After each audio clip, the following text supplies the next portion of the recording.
give you the news. Printed the info, we gave you the clues. Hey everybody, welcome to the podcast. This is a very special episode of whatever I call this podcast, either Navel Gazing or Insufferable Bastards. But we're joined by a stand-up comedian, ladies and gentlemen. If you live in Connecticut, you've probably heard him on WPLR, Connecticut's #1 radio station. If not, who are these podcasts? He's been a guest multiple times, become sort of a fan favorite on that show. Perhaps you've heard him on Compound Media or his POS Podcast. Ladies and gentlemen, Pat Oates. Wow, I've done some stuff. I didn't even know. That was nice that you said all that. How's it going? It's going good. I've been like sort of stalking you a little bit, Pat, on social media because I am fascinated by you and the fact that you're a local comedian. I mean, you're here. I cover the Naugatuck Valley, and we have a working stand-up right here in the Valley who is trying to bring a comedy scene, is that too much of a stretch, to my neighborhood, which I think is great. So I thought, first and foremost, let's talk about the open mics you have coming up in the great city of Derby. Well, my family's from the Valley. So like my grandfather and his brothers grew up in Shelton, Connecticut. They on Howe Ave. Now it's a big like industrial building that's got like yoga mats and stuff in it. But it used to be called Oates Brothers. It was a trucking company, and my family ran all that. You used to see the trucks all going through the Valley. No kidding. Okay, I had no idea. Yeah, and then my father, he grew up in the area in Shelton, went to school at Fairfield Prep and did something like that. And I moved out of here for a while when I got married and things like that a while back, divorced now, but I moved away from the area. My mom lived in Cheshire, so I lived there, but later in life came back to the Valley. And I've been living in Ansonia for a while, but went to high school at Derby for 1 year. I went to 3 high schools in 5 years. I did a world tour. Okay. But I went to Derby for a year. Always had that tie to it. But I've been living here for years and traveling out of Ansonia. So when everyone says where you're from, nobody outside of Connecticut knows where Ansonia is or the Valley. But the Valley's got such character. Every town in the Valley has so much real comedy in it, like good, bad, or different. It's a very funny thing to look at. And a guy who's a comic himself, but also owns the bar in Derby, Retro Bar, Gary Pettinella, had been doing comedy for a little bit and stopped doing it to run the business. Wanted to bring some comedy back. It's 5 minutes from my house. So we figured do an open mic there, try to do it weekly to get not only comics to come to this area, but also for the weird characters that we know in the Valley that would love to go up and tell some jokes and never try to doing it. No one knows how to start doing comedy. So sometimes you just come to a mic. And then I was looking for other places, 3 buildings down, RiverWalk Social was like, we'd like to do a mic. So we're doing there once a month on Mondays. That might become weekly as well. And Retro is going to open up their back room to us. And we're going to be doing a monthly comedy show. It might even turn to weekly, but a monthly professional comedy show with working comics on Saturdays as well. And you have coming up, I believe, on October 15th at Retro, a birthday show. Is that correct? Yes, I'm whoring myself out. It's my birthday, so I figured it's a way to get some people to come.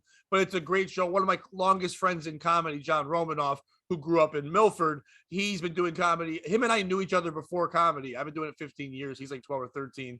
We met working at the Lowe's in Milford Orange area like 18, 19 years ago. He wanted to get into comedy once I started, so he's been doing it. He's done a lot of things for Treehouse Comedy, which was a huge staple in Connecticut comedy forever. Brad Axelrod, right? Yeah. Brad only managed like 3 people, and John was one of them. Okay. So he would take care of comics too, and he loved John. John was just on PLR last week as a guest. I've known John forever, so I thought for a fun birthday show, have John. There's a very great comic out of Fairfield area, Megan Harvest. She's going to be on, and a local kid from Shelton, Andrew Alfredo. He's going to be on as well. But just a good way to come out and see that place and have some fun. It's going to be a great night of comedy. Yeah, and I think it's great because there was some comedy. I mean, I'm no comedy nerd or anything like that, so I don't want people to get it wrong. But like, there was comedy bubbling up locally in the Naugatuck Valley a couple of years ago. With Treehouse, they were doing stuff up at the Strand Theater. Artie Lang came through at one point. Nick DiPaolo came through at one point. And then COVID seemed to put a stop to everything, but especially in the Valley. So it's nice to see that this is coming back because it's definitely, I think, something we need. You know, we need things to do. Actually had a club for a little bit because that club comedy was no kidding. It was there, like, you know, they had a caveman holding the club. A comedian, Dave Riley, who's tours all over. He's from Naugatuck. Him and the guy who owns the bar I'm doing the comedy at, Gary Petnella, ran that club. So Gary's keeping his tie to it. And years ago, I used to run Joker's Wild in New Haven, Connecticut. That was the closest comic. I was the general manager there and the house comedian before I became the house comic at Foxwoods Casino for a while. I used to run that, and that was the closest comedy we had, and it was great to have that local thing, but I want to even kind of bring it closer and turn Elizabeth Street and Derby into this weird comedy mecca, you know what I mean? Yeah, and that's a good point. It is Elizabeth Street and Derby. It's the heart of downtown Derby, right next to the green. You got a bunch of churches, a parking garage, and a couple of bars. You can't if you've ever been to that courthouse, it can be hilarious. So it's like it's perfect right there. So. Oh, I've spent plenty of time in Derby Court. Then my basic reporter question is, how'd you get started in comedy? Well, it's funny you bring up Naugatuck. That's the first place I ever did comedy. And I didn't mean to. I was a guy who was told by my friends I was always funny. Comedy's always been my defense mechanism. Like some people cry at funerals. I make jokes at funerals. Some people, I always use comedy for everything. So my friends have always found me funny, but never thought of doing comedy. But a buddy of mine that I'd known through college and stuff, one day he said to me about 15 years ago, he said, "Hey, let's go to this comedy contest they're having at the old Melissa's in Naugatuck." It was like a firehouse type, right behind the firehouse. There used to be a bar there. They're having a comedy contest. The judges were the owner, the owner's father, and a girl they were both trying to sleep with. That was the judges. And they sat at a table like American Idol style as me and my friend went to go, I thought, watch a comedy contest. The fry cook was in it. A magician was in it. And a guy who just lost his job and needed a $100 prize for the 3 contestants. But they said there was 4, which I didn't know. My friend signed me up for this contest. The other 3 went up. They made their jokes, whatever. They announced my name. I looked at my friend. He's like, "You can do this."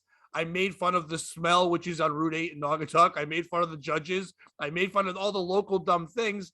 And I won $100 that day. And my friend looked at me. He goes, "You're better than 3 people. That's a start." I went to MySpace. That's how long ago this was. And I was living in Simsbury near West Hartford area in Connecticut. I did a 7-mile radius search of comics around me, found this Connecticut comic named Linda Bell. I said, "How do I start?" She pointed me to open mics, and I've been addicted to it ever since. Yeah, what's interesting about you, I think, is that you're a guy like the POS Podcast, which is available on Patreon or on YouTube after the fact, after it goes to Patreon, I guess. You have all kinds of different comics on, and I love listening. I don't even know why. I love listening to comics talk about comedy. It's just very interesting. It's inherently interesting to me. I mean, I'm thinking like you had like the ski mask guy on months ago. He's a lunatic. That guy, he moved from Texas to here to be closer to the comics he liked. Hasn't really pursued comedy or hasn't really done anything with it, but wanted just to be closer to how much he loves it. He just left everything. It's crazy. He was so honest with you. He was, just talking about trying to break in and maybe some drinking that went awry, to say the least. So it's a really good podcast. People should check it out. But what's your take? This is, again, a reporter question. A couple of weeks ago, Joe Rogan, it made sort of the news, at least on Connecticut Twitter, said, well, Connecticut is this hopeless place. It's a terrible place to do comedy. What were your thoughts on that? Any truth to that? Well, first of all, when he was on with Sam Morril and they were talking about Joker's Wild, it was funny because I ran Joker's Wild. Now they were. I didn't realize they were talking about your club. Okay. On that one, when Sam brought up Bridgeport later, that wasn't Stress Factor. That was the Bijou Theater. Okay. I know, like a local comic in Connecticut, Dan Calwhite, was on that show. So like he's like a Valley guy too, Calwhite. But when they were talking about that, they were talking like they were talking about the same people. But there was 2 owners. The old Jokers used to be on Crown Street back in the 80s. That's the one that Jerry Seinfeld, Lisa Lampanelli, people like that would come down and perform at. Rogan came down to. Later on, the same owner owned the name Jokers, but a different owner owned the building that was on Worcester Street that I ran. That's the one that Sam Morril was at when he had when the fight happened and the gang stuff. Both happened. Connecticut can be very weird. I am from Connecticut. I want good comedy to be here, but it's a combination of people thinking, well, it's not New York, it's not Boston. So the audiences kind of look at it as like minor league baseball, but also the comics kind of look at it like, well, I'm just trying to get good enough to go to the majors. And the ones who end up doing really well in Connecticut, like our legends, Billy Wynn, Johnny Rizzo, people that we have some great young comics like Giancarlo Biondino. There's some really funny, great ones out of this area too. But the guys who, in myself, screw that. Anyway, when you're working very hard to like build your own stuff, you forget about like territories and like the Jersey name. Like, I'm not from Connecticut, I'm a comic, but it puts more pride into what you're doing. So I think if we focus on these younger comics who are coming up to go, no, this comedy is just as good. It doesn't matter what your mailing address is. There's comics who moved to New York just to have that P.O. box, so they say they're better, but they're really from Greenwich, or they're really from Naugatuck, or they're really from Danbury. So it doesn't really matter where you're from. But those audiences don't know how to be audiences because they don't watch great shows, because a lot of the local shows that get put on are rough. So when a Rogan shows up, they're excited like it's a band. They don't treat it like comedy. They get fired up. When a Sam Morril comes in, they're like screaming because they watch his podcast, but they don't know how to behave. It's like when someone scores a touchdown and spikes it and dances. It's like, act like you've been here. Unfortunately, Connecticut crowds sometimes don't act like they've been there. So when I host shows, I start the beginning of the shows by telling the audience, grow up, be better. You know what I mean? Act like it's a date. You know, that's interesting. Attention. I had Shuli on a couple of weeks ago, awesome. when he appeared to go to the Fairfield Comedy Club, and I was relaying a story. I saw the Killers of Comedy in Milford, right? Yeah. And it was like at a municipal building, right? It was such an odd setting, and it was exactly what you're saying. I mean, I was guilty. I'm going there thinking it's like a party, you know, debauchery. And Shuli comes out and he's basically, everybody shut up, you know, sit down. We're trying to put on a show here. So it's interesting. So I'm totally guilty of that. Connecticut audiences become young teen girls in the comics or the Beatles. That's what happens. And good, bad, or different, they think they can just yell and scream, whatever. That's all. Okay, we're fired up people. We don't have anything. We had the Whalers years ago. We don't have that anymore. So when we do get something, we get really fired up. Think about it. That kid from East Haven was on American Idol. Everyone acted like they gave a crap about East Haven. No one likes East Haven. I don't know where it is. Yeah, East Haven is just like Jersey Shore light. It's the worst. But I'm kidding. They're fine enough people there. But they get excited. Heck, when I do stuff with Chaz and AJ, when they go up here, people freak out for them.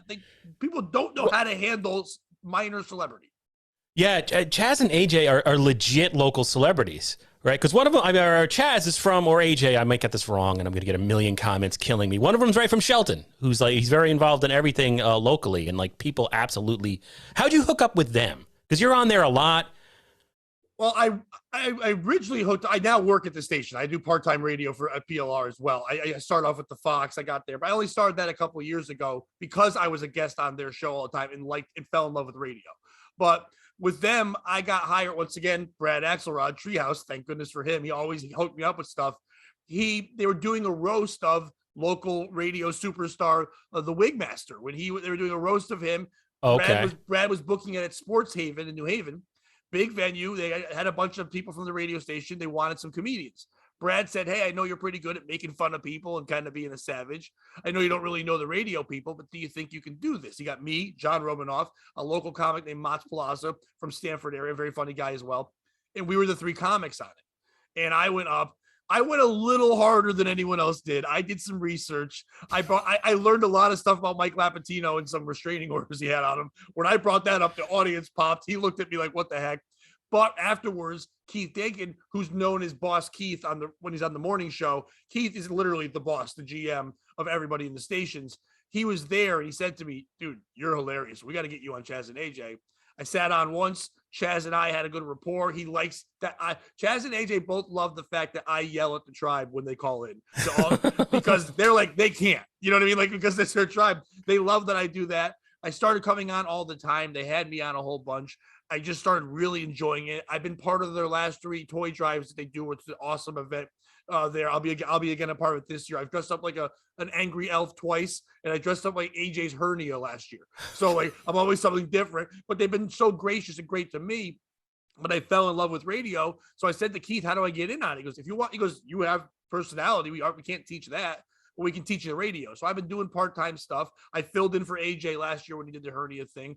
And another local comic from Ansonia, Alyssa Goji, who started off, she's hilarious. She started off at Stress Factory. She's now there too, working for the radio stations. And I think this week she's filling in for Ashley, who just left Chaz and AJ. So Valley's taken over with comedy all over. Oh, no kidding. Yeah. How many nights a week are you out? I mean, we're Facebook friends, and like I said, I cyber stalk you, and you're a busy dude. Like, how many weeks or how many weeknights are you out? As many as I can.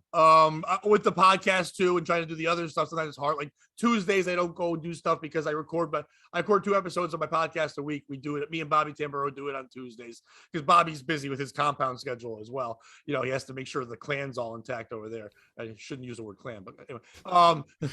He was the subject. Kevin Brennan's mad at him. I was listening to Kevin Brennan last night. He was going on a rant about, but he got Bob Levy mad apparently, but that's neither here nor there. I love I've never met Kevin. We were on a podcast together, but Kevin always speaks wonderfully of me, but never says my name. I love it. He's always says, that guy from Connecticut. I hear he's funny. I'm sure he's a nice guy.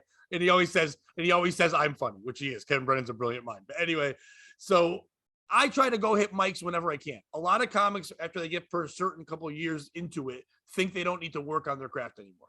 And you watch guys get boring. And like, I love comedy. I love performing, but I love creating jokes. I love being on stage. I'm more comfortable on a stage than I am talking to someone one-on-one. Like it's just who I am. I'm way better in front of 500 than 2 people, and it's just how I feel. But like, I love being there, but I also love being amongst young comics who care. I always relate to, I'm not trying to plug everything, but I wrote a book called How Not to Suck at Comedy. That's on Amazon. And I wrote it based on when you want to start doing comedy, all the comedy books that are out there, like when you're on Johnny Carson or when you're going to be in a movie or when you're going to write a script. It's like, that's not comedy. Comedy is, how do I know how to go to an open mic and take advantage of it? How do I know if I'm getting paid? So I started going back to the mics more and more and writing articles on it for group staff. They took the articles, we turned it into a book. And that book is on Amazon, and it walks you through the steps of trying to be a comic. Because I have that love for being there, and whenever I see young comics doing it, I get that feeling like when Apollo took Rocky to his gym, you know, and he saw the eye of the tiger. I want to see young guys struggling and doing poor. That's why I want these open mics. People should come see. It's, to me, we all love reality shows. We all love watching from how things develop. We love origin stories. I'd love to watch a comic come watch an audience or come watch someone work on a joke and then watch them perform at a Connecticut show 2 months later and go, I remember when that joke sounded like this and it wasn't ready and now it killed. Or watch this guy develop and become, it's fun. And then you can also just do it yourself. So I try to hit mics whenever I can, and obviously paid shows to pay the bills too, or whatever I can. Now, what's interesting to me is, you know, and again, I'm not a comedy nerd, but I listen to a lot of podcasts hosted by comedians. And they're, in my opinion, a lot of them kind of look, they're not saying that. They're not saying they're out there to support young comics and to start an open mic. It's almost like they close the door behind them. You know what I mean? So that seems unique to me.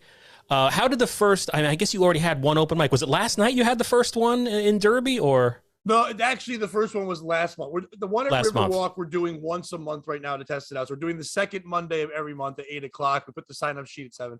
It's what you think it is. It's when the open mic happens, the problem with young comics and open mics and the older comics and open mics, it's not a show.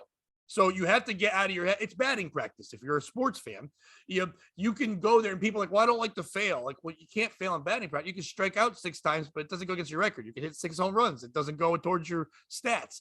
Same thing here. It's practice. It's working on it, going there with goals. So I always tell venues, like when I said RiverWalk and the Retro, we're not going to sell the place out. I'll get 10 to 12 comics to show up. They'll probably buy 2 drinks each. They don't have to, but how's your Monday? Oh, our Monday's poor. Well, I'll get you a couple $100 more. And you don't only have to throw me. I don't charge. I mean, I'll tell anyone out there they want to do an open mic. I charge $50 to do this. I bring sound. I don't care. It's not, I only do that because if I have a show and can't make it, I want to pay the guy who hosts for me $50. Like to say, hey, thanks for doing something, whatever. And I'll keep a couple bucks myself for showing up. But it's as simple as it is. If you do karaoke night or trivia night, it costs you more than that. I'm getting people to show up. And in an audience, we got the chef who was at RiverWalk. When he came out, he told his friends, come on down. There's comedy. So we had like 8 or 9 people just laughing and joking with us. And because it's a loose setting, an open mic, they can heckle a little. The comics get work on heckling back with them. We're joking around with things. And it's just fun. And it's an hour and a half and just people having a good time. There's no cover to an open mic. So if you want to just have fun, laugh at the beginning of the week, you don't have to pay for it. And it's a nice support. Now, we did it last night, and we had more comics that showed up instead of the last time. It does help that my name's known a little bit, so they'll come out at least and see it. And it helps that I'm saying to them, hey, if you guys support this mic, you young comics, it gives me a chance to see you. And then when I'm booking my Saturday show at Retro, I might think of you guys being on the show and getting a chance to be in front of a paid audience and give you a couple spots. And that's what I'm going to use that show for, to develop these young comics and give them longer sets So you can see them working like stuff, but also giving them that chance because no one's giving them that chance to do 20 minutes or so. And I host those shows. So I'm trying to develop comedy, like almost a minor league type thing to get it going. So they're ready for the local clubs in the area. A true community. Where's your home club? Do you have something that a place you consider your home club? Yeah. Comics at Mohegan Sun Comics Roadhouse. I've known that the Browns are amazing. That family is great. Mark and Mike own it. Their son Ryan is a comic himself, and that you probably heard of his stuff. He does all the breweries in Connecticut. So okay. Comedy Craft Beer is the logo. I mean, I think he literally does comedy shows at like 25 different breweries in Connecticut. And he was, during the pandemic, he was the guy putting on shows before anybody else. He found the outdoor parts of it, venues. He's putting headliners that do Stress, that do comics, that do Funny Bone at his breweries. Like he's huge names, stuff like that. He's really worked that out. They've been great to me. I was a house comic for them. I had to move to Ledyard for a year and be up there. That was about like 7-8 years ago. I won their comedy contest called Last Comic Standing, and I had to beat like 200 other people. And that put, I mean, that's where I had first heard of you with all the press and the media coverage of that. And that was like, what, 2015 or so, right? Yeah. And they've been doing that contest for 11 years. I'm the only person from Connecticut ever to win it.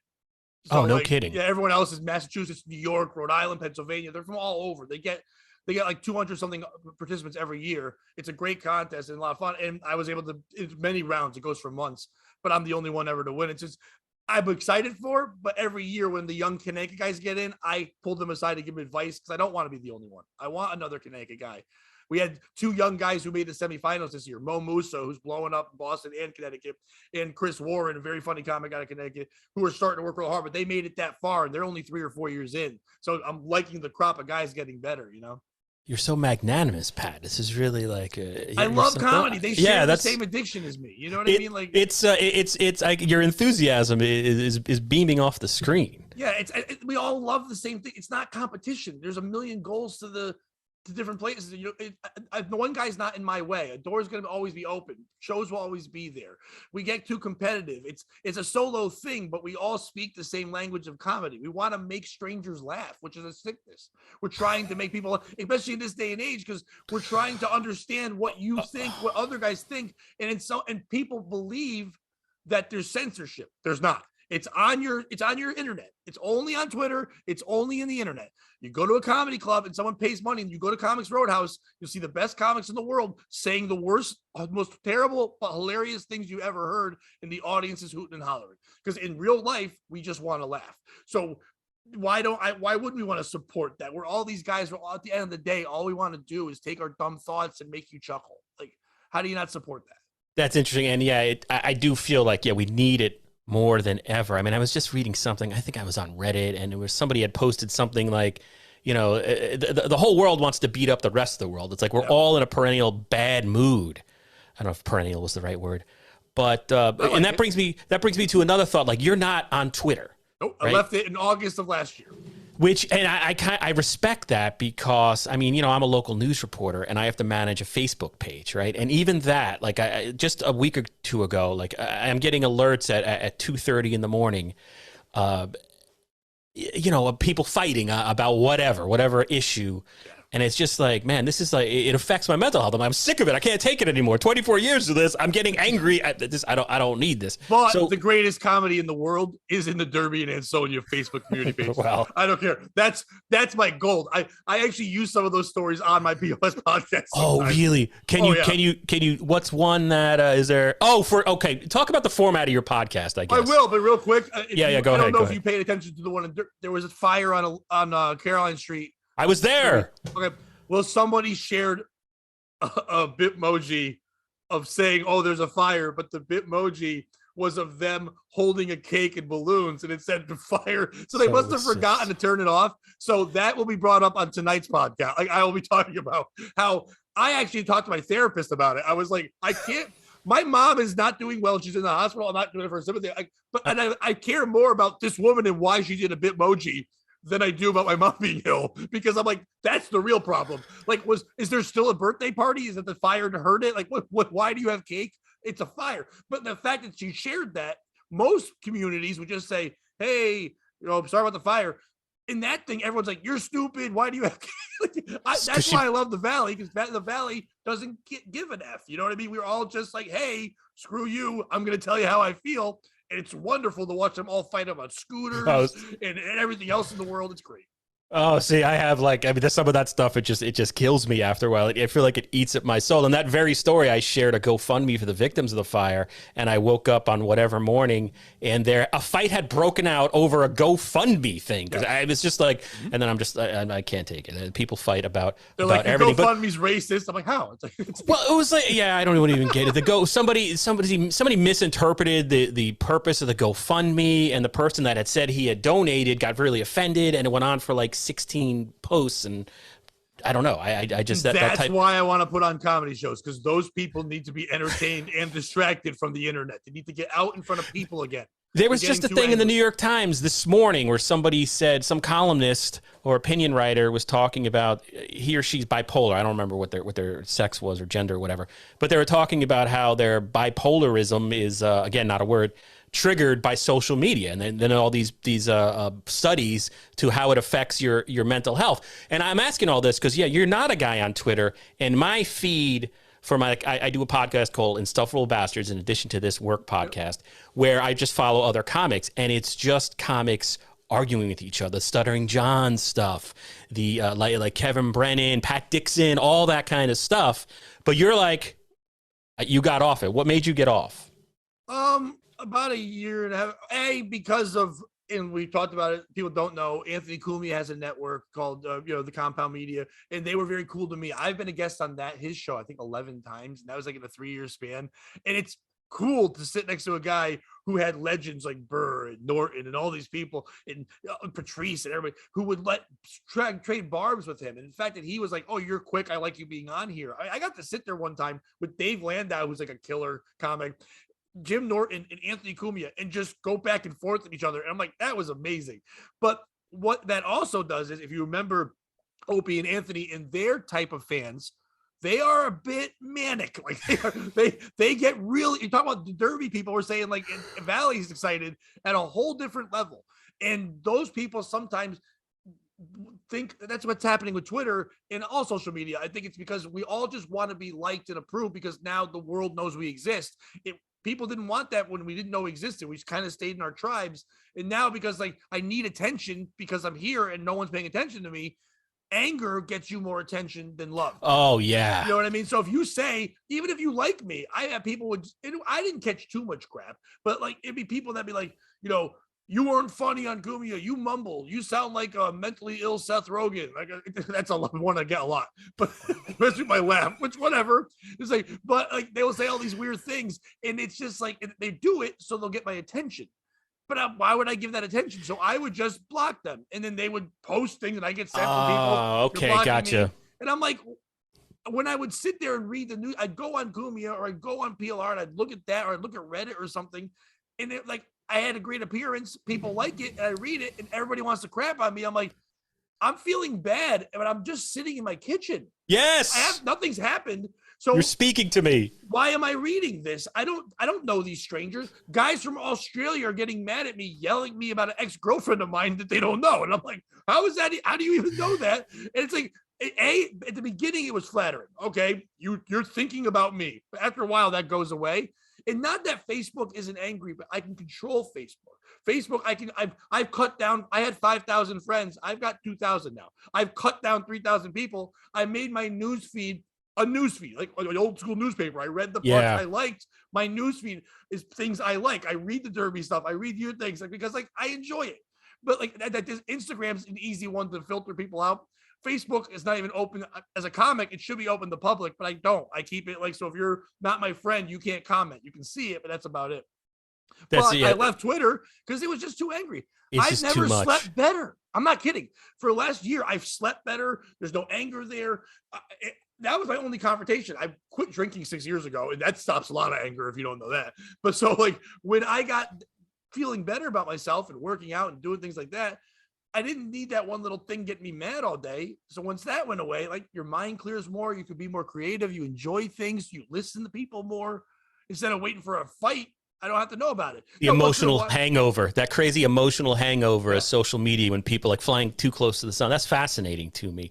One thing I wanted to ask you about, Pat, because there is, and I messaged you beforehand, you had that initial, who are these, if people don't know, I don't know if people in the Valley listen to Who Are These Podcasts, but it's a podcast that trashes other podcasts, right? And my Insufferable Bastards was briefly mentioned, and rightfully so. Like I had called out, I said I didn't like Carl for whatever reason, and they tore me a new one, right? But it was funny. I got to admit, it was funny, and they were right. And I've now listened to the show religiously.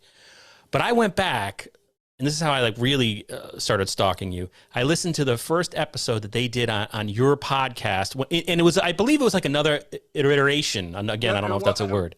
POS, it definitely is a word. And POS was not the thing yet. That one was called Pat Oates is Sad. And it was interesting to me because, all right, so listening to them, it was like you were almost reading, you were in a dark place, it sounded like, and it was almost like a Dear Diary episode, where you were talking about frustration with other podcasters and how you were like, and I totally identified with it because it applies to my job, and maybe it applies to every job, where you have just these frustrations about, why are people paying attention to that? Like, I'm trained in this, I'm trying to, I know how to use a microphone, and it was just, and then listening to WATP joke about it, it was like watching cancer form. You know what I mean? It was really a dark episode. And I like that you said joke about it. They tore me a new one. Yeah, well, I don't want to, the last thing I want to do is like insult WATP because they got fans too. Forget about it. You're dead. Their following is insane. Like you said, people in the Valley, I had people that I haven't talked to in years message me going, hey, your last episode on there with Stuttering John was amazing. I'm like, how do you even know that podcast exists or whatever? But what happened was I didn't know anything about the podcast. Carl also has a tie-in with Compound Media and Anthony Cumia. Cumia loves that because what they do is he's very smart. They make fun of all kinds of podcasts. People suggest them a podcast. They trash it and tear it apart. But to make sure people listen, and that's not good enough, but the way to get people to come in, they're clickbait, if you will. They constantly every week make fun of Opie from Opie and Anthony or Stuttering John. Yeah. And those two rabid fans, the Stern base and the Cumia base, are gonna listen to that. So then you get you on when they do that. So somebody suggested me, they trashed my podcast. Someone shared it. I saw Carl the week before they were gonna do that. I met him for the first time at Cumia. We were on together. And he said to me, he goes, hey, he messaged me. He didn't say it there, but he messaged me after and said, someone suggested it. We're going to do your podcast. I go, hey, you guys do you. You know what I mean? So a week later, someone shared it to me. I listened to it and I laughed my ass off. Did you really? Okay. So you were like funny. They were trashing me. I trash people. I could take a joke, and some of it was an eye-opener. Like you said, I was in a dark place. I was sounding a little bit petty. I didn't think I was, but I was. I was also rambling. I used to have a co-host, this kid, Brandon Smith, and I didn't have him on those shows for a while because I was just doing my own thing. He was going off doing something else. So I was just ranting like Bill Burr, but I didn't have that skill or talent. I didn't know how to do that yet. Or even, I'm not saying I do now, but I still wasn't good at doing a one-man podcast, and it was droning on. They took clips. To this day, they still use me going, your podcast stinks. I was yelling at people, and they used that clip in their theme song. So I retweeted it. I was on Twitter at the time, and I shared it on Facebook. I said, I got trashed. This is hilarious. And then fans of that, started messaging me going, holy crap, you're sharing it. I'm like, it was funny. And so, all of a sudden, I started seeing I getting follows on my Apple iTunes and things like that, and people messaging going, I heard you on there. And the fact that you embraced it is awesome. And then Carl messaged me and said, dude, it's really awesome that you're cool with it. I'm like, that's what you guys do. No kidding. See, that's amazing to me. I thought like that it didn't hit you. You were immediately like, okay, this is all right. And I go, and I'm making some changes. And then he listens to it later, he goes, would you want to come on? And I'm like, yeah, that'd be fun.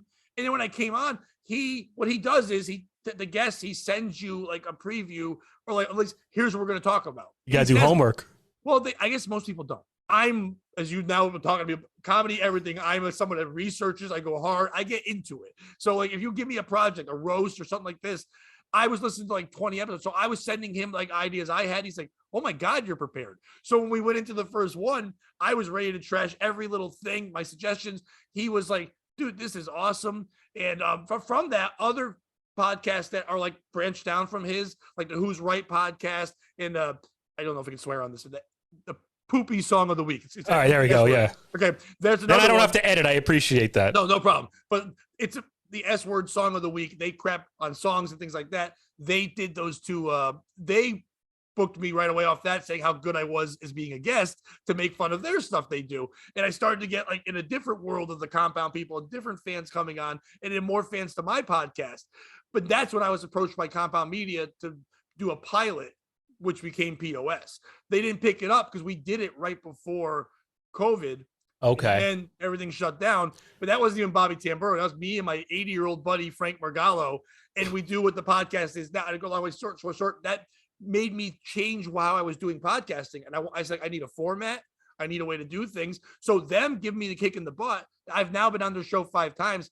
People are saying one of their favorite episodes ever is the last one I did with and I John. Yes, and I can verify that because like you look on like either Dabblers Anonymous on Reddit or the WATP subreddit there, and Pat like I think are you the only guy that I don't know, I'm probably speaking wrong, but you went from being a subject of WATP to being like a fan favorite, which is quite an arc. I think they might have done it more than one time, but I've been told that I'm the arc that the fans like. Like I'm the one because they're like people have done it. And I'm not trying to do it harm, but no one's done it and been as good as a guest. Right. And come on. Right. Both. Like being a subject that got trashed still has no problem with it. I laugh when they play the clip of me in my voice and still making fun of it. And it's great. Like even this, it's all about having fun. Carl found a thing he could do. He's good at that thing. He's a good dude. He said to me, he goes, hey, I'm going to let you know. He didn't have to warn me they were going to crap on me. He could have just done that. But he had a passion. I go, that's what you do. As a comic, I don't like to be censored. So why would I tell someone else they can't do what they do? And it was good. It was funny. It was if they trashed any other podcast and I listened, I would have laughed at the way they trashed that other podcast. So that's what I listened to. I listened to it like an episode, and I wasn't me.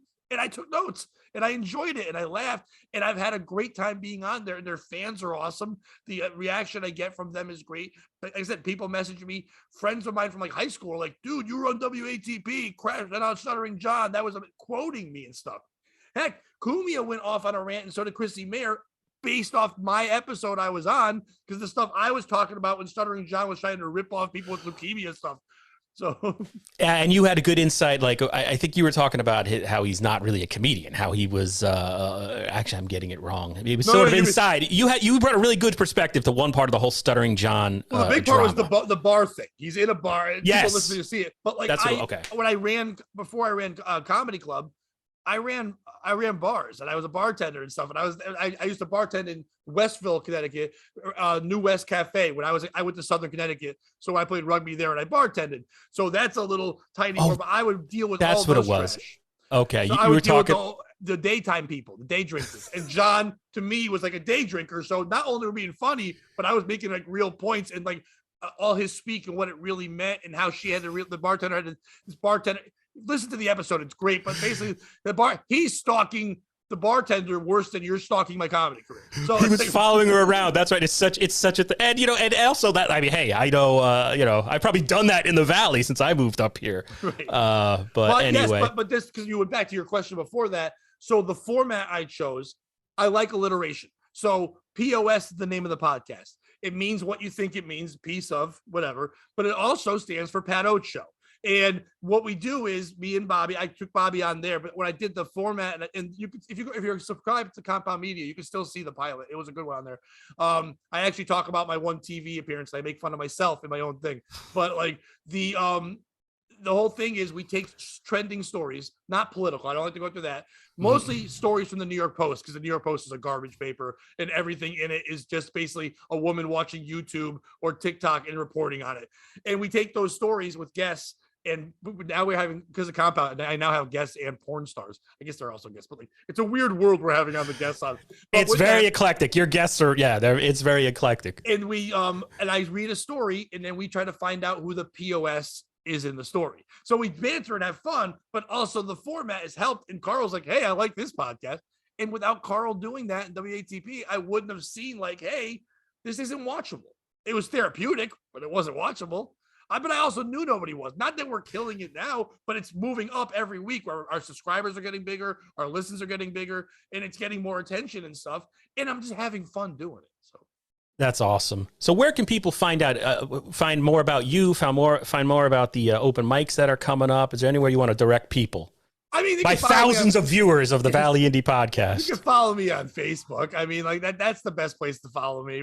And your friend request me too, but if I don't know who you are, you can probably just follow me. But either way, you can see everything. But basically, the best way to do it is if you live in the Valley, come to an open mic. Just come watch, have fun, ask questions. Come see a comedy show. If you want to see, okay, he seems funny on here, but maybe he's just a guy who thinks he's good. Because a lot of people think people that book comedy aren't funny. Really? Because it's kind of like a great coach usually wasn't a great player. Those who can't teach kind of thing. Okay. So a lot of times guys who end up booking comedy clubs and booking shows are doing it because they couldn't get on shows. In Connecticut, there's not enough comedy. So I always tell young comics, I get it. There's a stigma. But here, if you want to get known, you need to have some place where people will know you. So if you're a young comic, go to a bar, approach them, get a budget, put on a small show, book things. Other comics from other states, Rhode Island, Massachusetts, around us, New Hampshire, New England's they all go back and forth, but they know who you are if you're on a show. If a flyer's on Facebook and Twitter, they see it and go, oh, wait, Pat Oates is on like 4 different flyers. He must be good. I'll book him in Maine. It's as simple as putting on a comedy show. If you don't have places to get better either, make your own places to get better. And you learn the other side of the business. So then when you do comedy clubs, you're more respectful. They like you, even if you're not as funny as other guys, because you understand both aspects, how a show runs, how to be respectful, to respect the time, to respect how the show goes. If you're just a guy who does comedy, you don't get that other side. You can come off like a diva. So that kind of thing helps a lot. So come on out, see a comedy show at Retro. We're going to do every Thursday night, 8:00 is the open mic. Once a month on October 15th, we have a show set up already. And the Saturday after Thanksgiving, 11/26, they'll be at Retro. I have Eventbrites for that. If you follow me on Facebook, the links will be there. If you want to go to another one, on Mondays, RiverWalk Social, the second Monday of every month. I talked to them last night. We might do it weekly starting in the new year, but either way, right now be the second Monday. But either way, just find me on Facebook or social or Instagram and ask me. Hell hey, Pat, yeah. I'm doing comedy and I'll talk to you. Pat, thank you so much for taking the time and for bringing comedy to Derby. That's awesome. And the Valley. And I want to bring more here to this area. If people are listening here, I'd like something in Ansonia. Good stuff's happening in Shelton already. Guys like Stefano Sanzo and people like that are putting on stuff in Shelton. They've got a lot of stuff. They don't really need a ton there, but I'd like to do it there. Seymour doesn't really have anything anymore. Then once in a while they do things with the Strand, but like a small bar fun show would be good, or an open mic in Valley, Naugatuck. Beacon Falls. Have you ever done anything in your life besides I went to kindergarten there? That's about it. Let's do something. Let's do a show. I drive by it. It's trees on Route 8. Right. But inside those trees, there's little bars, there's little restaurants, and there's a cow patch. So let's do something. All right, Pat. Thanks so much. Thank you, man.